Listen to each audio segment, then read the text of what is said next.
welcome to the Asian Communications Network monthly chat. Now, welcome to Dharini Patel. Dharini, how are you doing today? Hello, I'm good. I'm really well, thank you. Now, so first of all, welcome to the ACN members, board members who are tuning in. Some are tuning in live, others are going to be watching us on demand after their workday finishes. Now, a little bit about Dharini. So Dharini is the Maverick learner, and we love that because curiosity is such a key value for us. Dharini, could you tell us a little bit about who you are, what you do? Sure, yes. So yeah, I'm currently the Maverick Learner. It's a new business that I set up last year, all about helping middle managers navigate leadership and not just survive it. And it's in its infancy at the moment, and I'm also the Chief Operations Officer at CommsRebel, which is an internal communications and employee experience consultancy. So all of that is fairly new because I'm a career changer.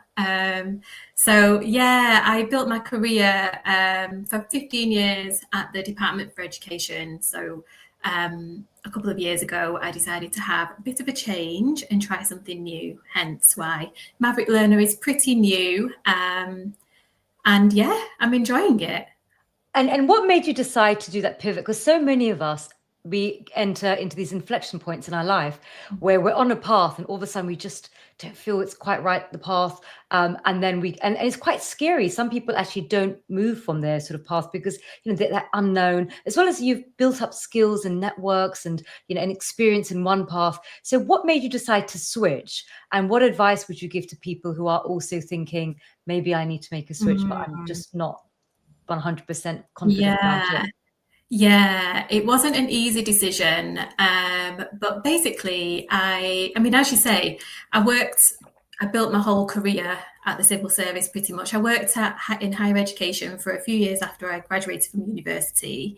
And I started as a project coordinator and worked my way up to assistant director.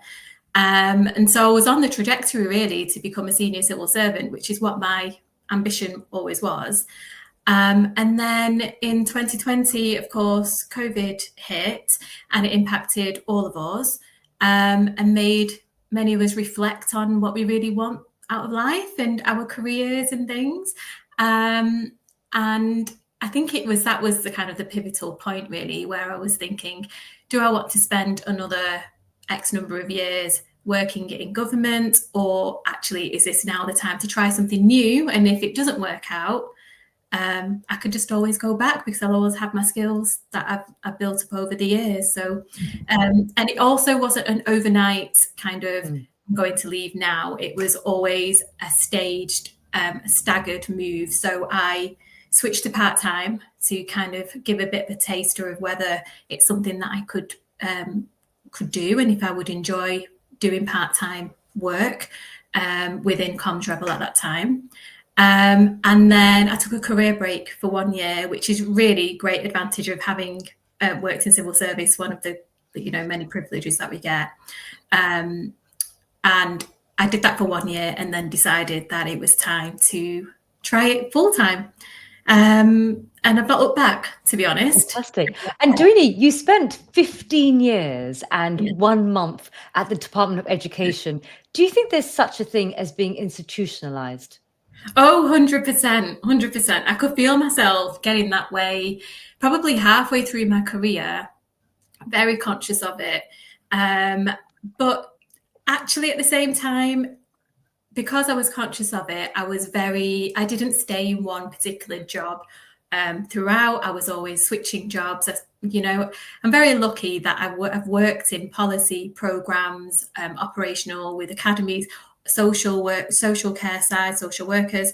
So I've managed to navigate that institutionalization, I think pretty effectively, but you have to be conscious of it because I heavily was. And also the perception that people get of being a civil servant, the reputation around all of that isn't very sort of seen as very positive, if you like. But, the work that we do there was very rewarding. And actually, some of the jobs you wouldn't even realize exist until you're in that particular organization. So, yeah.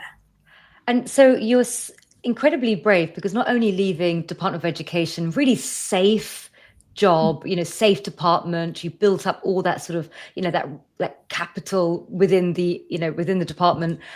And you didn't just go for another job in another organization, you went headlong and set up your own. Now, again, a lot of our community are at that sort of point where they're thinking, one day, I'd like to do it on my own. I would like to leave the safety and security of an organization and see what it's like. So what would you say are the good side and the not so great side of that journey? And I know it's been a year and 10 months.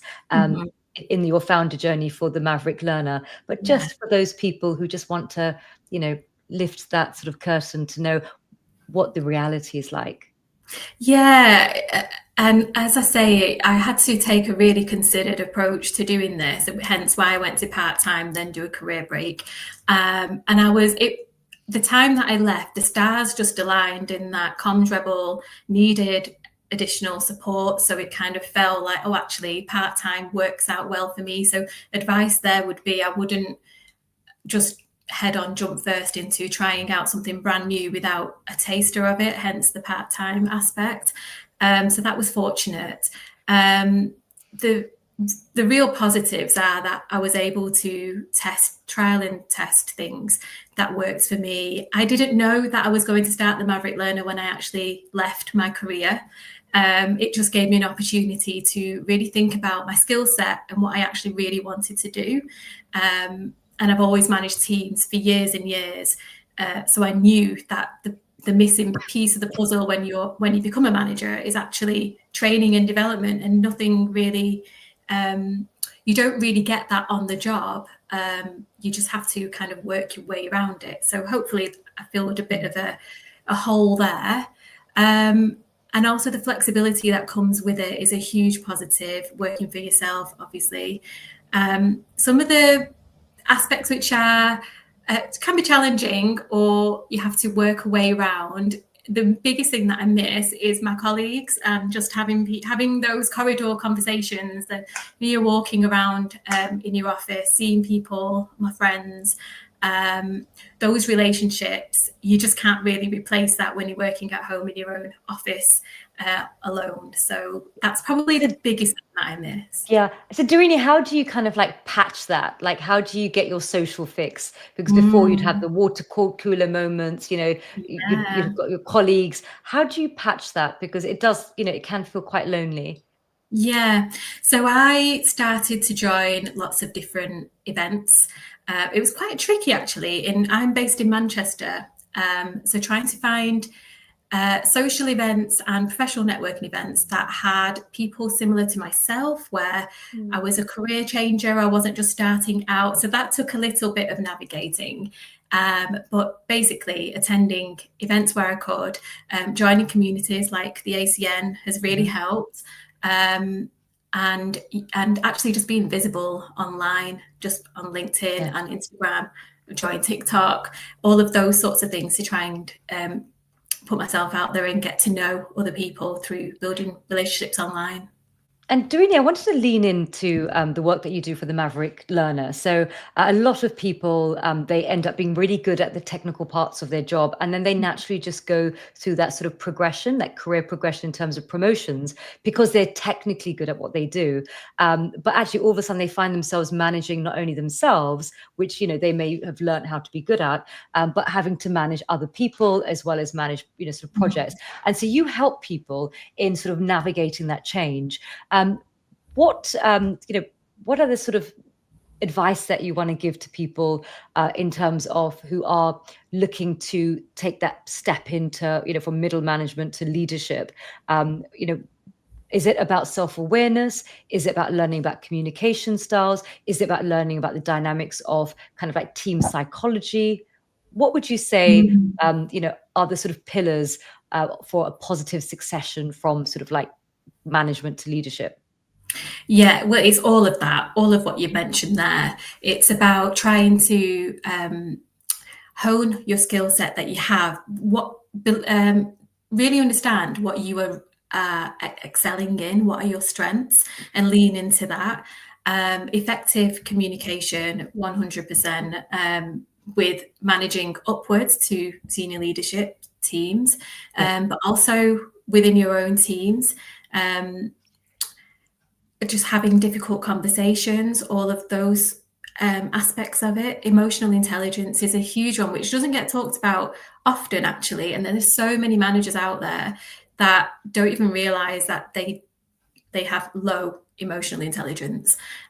Just knowing how to work with people, that's the real big aspect of management, is actually knowing how to get the best out of people. And once you know how to work with, what skills to put into place working with different people, that's where you'll start excelling and actually entering leadership positions will come more easily, because you've got, as you say, the technical ability and the skills to do the job, but have you got the people skills to lead the team, to take you along with your vision? I wanted to congratulate you, Dharini, because you have just been certified. You've got from the Coaching Academy in terms of DISC. Could you explain to us, what does that acronym DISC stand for? What is it, and why it's, learning about it and being certified has been transformative for you? Yeah, so DISC is basically all about your behaviors. So it's not about putting you into a box of personality traits. It's about how do you behave in situations and certain contexts, and recognizing how you can communicate more effectively with people who are different to you. And also, what's really good about DISC is that you can recognize some of those traits in other people that you work with, and you can sort of adapt accordingly. So yeah, DISC is basically, people might know it as the colours. So you have the red, yellow, green and blue, and each one basically stands for whether you're a dominant personality trait or influence, conscientious, etc. So it's a really, really good tool. Even if you don't use it with your teams, it's a good self-reflection tool for you, and it's a good way for you to understand how you work with people. I think you've nailed it. It's emotional intelligence. If people have got the technical skills, that's where you really see the difference in terms of people being able to go from here to there. Is that emotional awareness of, and that self-awareness of who you are, and the different facets of who you are, and what environments draw out different facets, and how you work with other people. It seems like a lot to learn. When you work with your clients, Dharini, do you explain to them, all these different sort of like lenses, like the DISC lens, or do you sort of just intuitively lean in and sort of guide them without using all these sort of complex frameworks? Well, yeah, so the DISC is just the one framework, and the way it works is that you complete a simple questionnaire, which produces the analysis and the results, and then I talk through what those results are, and so it doesn't feel overwhelming. It's very sort of clear in terms of, these are the bits that you do really well and that you really love doing, and these are the bits actually where you could adapt your skills to, or just be more aware of, and this is how people might perceive you, those sorts of things. So it's a very easy process, actually, just with the questionnaire and then the analysis. So it's just that one framework, really.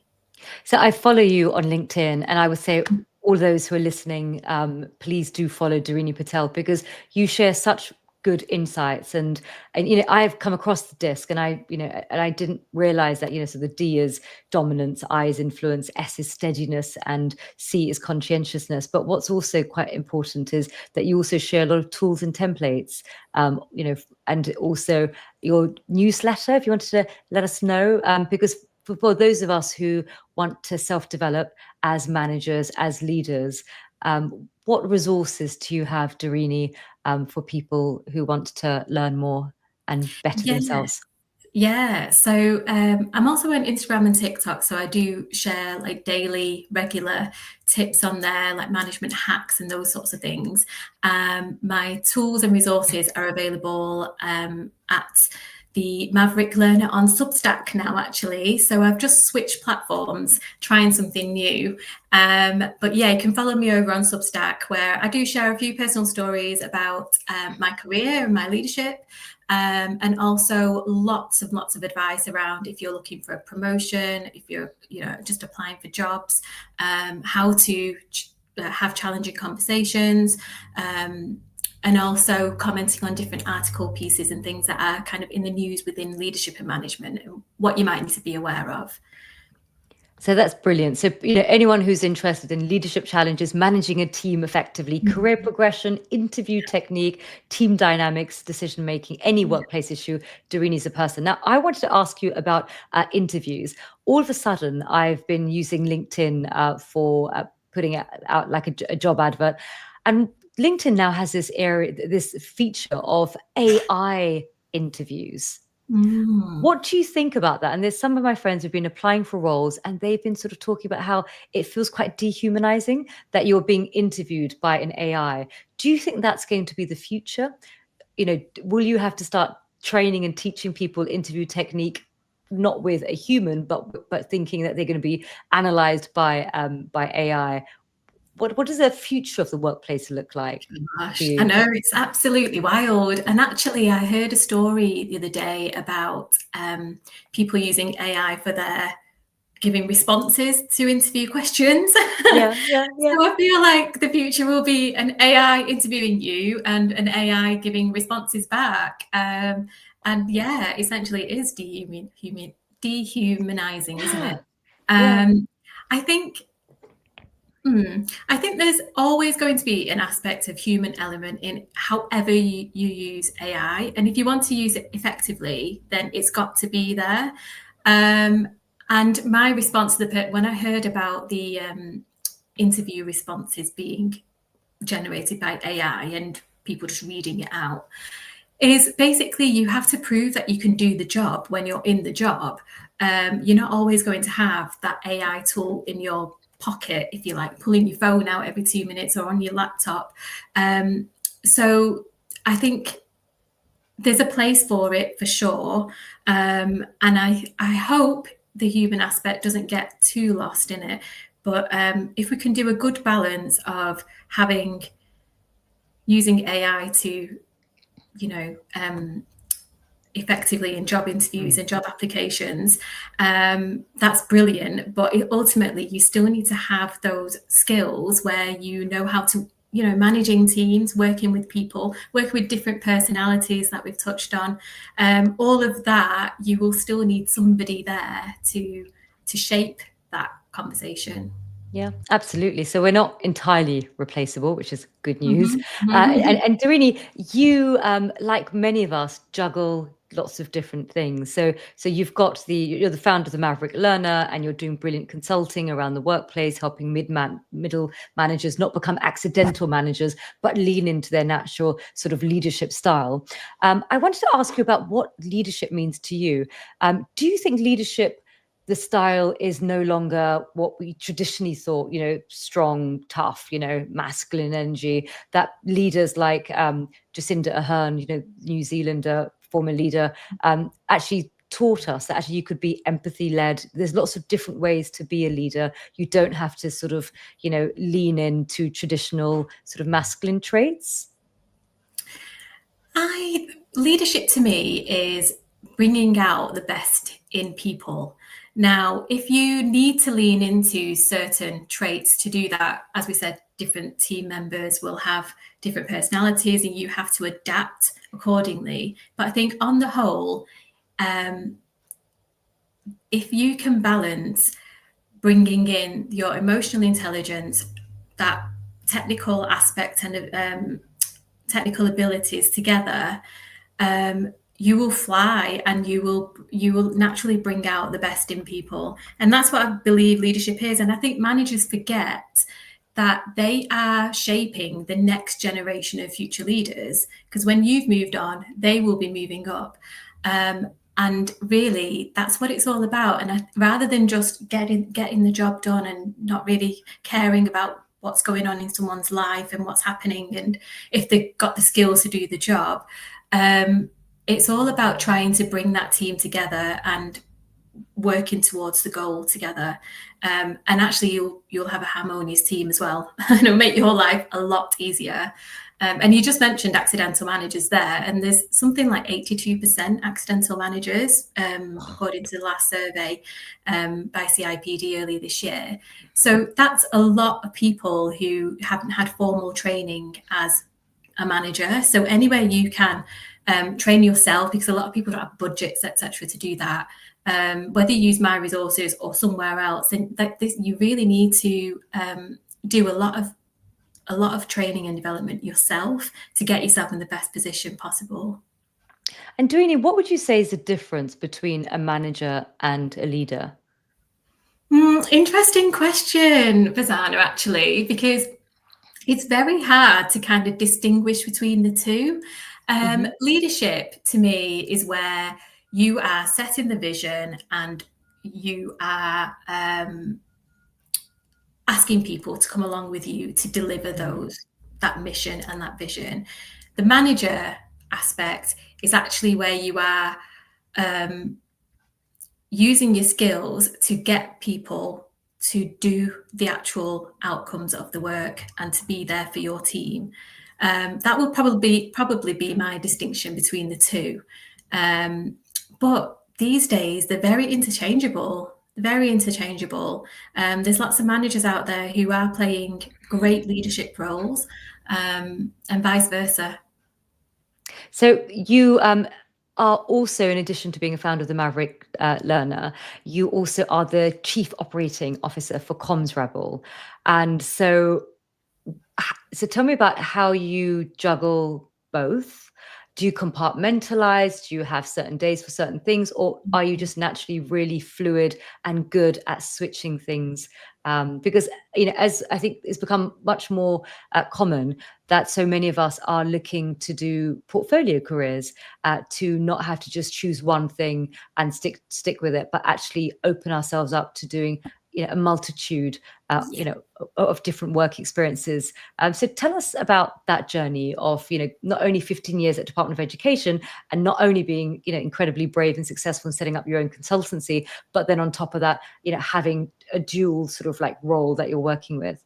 Yeah, I very much am about compartmentalizing as best as I can. So I have Monday to Wednesday is where I will focus. So 3 days a week, focus on CommsRebel, and then the rest of the time will be for the Maverick Learner. It doesn't always obviously work that way. And the flexibility aspect is what I actually love about working for myself. So some days that will be mixed up a little bit, or if I'm on holiday, I might do a little bit extra, but that works for me. And I love that being able to the great thing about working for myself is just being able to do and try my hand at anything, and it's okay if things don't work out, so I love that. I agree with that. Now, the last few moments that we have, the last few minutes, I wanted to talk about the Asian Communications Network. Now, first of all, I love that you are on brand with your color, with your top, which is yes, I love it. which is great. I wanted to know, about the Asian Communications Network.